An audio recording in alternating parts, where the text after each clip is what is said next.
তাই বললে তুই বাংলাদেশে দিলি 20% আর আমার উপরে দিলি 50%। এটা কোনো কথা হইলো? এবার তো আমার গদিটারে জয় বাংলা হয়ে যাবে রে। ওরে বেটা, তুই যে মালটারে ঘরে নিয়ে আসি রাখছিস ওই মালটা তো যে দেশেই যায় সেই দেশেই জয় বাংলা হইয়া যায়। হ্যাঁ বন্ধু ট্রাম্প, তুই এটা কি করলি রে?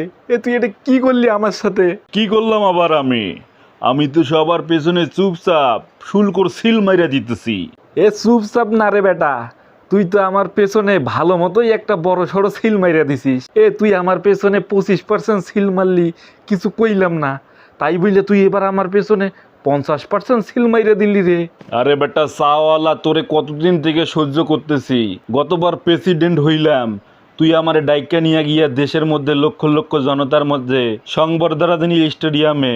আর এবার তো প্রেসিডেন্ট হইলাম, বেটা এক কাপ চাও খিলাইলি না, খবরও নিলি না, সংবর্ধনাও দিলি না। ক্যারে বন্ধু, তোরে কি সংবর্ধনা দেওয়ার জন্য দিন কি গেছে?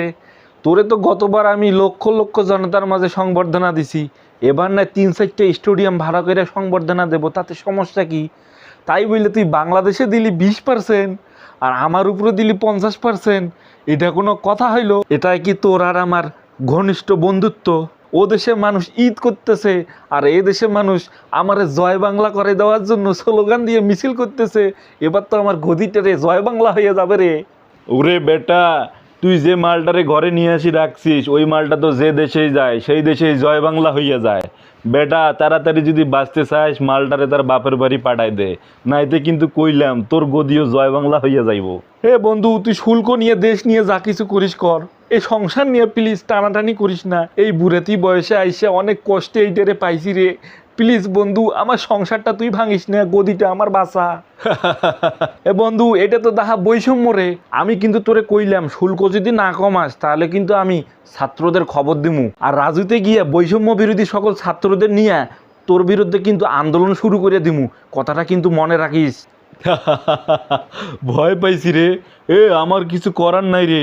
তোর ক্ষমতা থাকলে তুই রাজুতে গিয়া মাইক ধর আর ঘোষণা কর, শুল্ক হটাও বন্ধুত্ব বাঁচাও, বৈষম্য হটাও বন্ধুত্ব বাঁচাও, দেখি কোন বাপের বেটা রাজুতে আসে। প্লিজ বন্ধু প্লিজ, এইবারের মতো তুই আমারে বাঁচা দে, তোর সব শর্ত সব কথা মাইনা নিমু।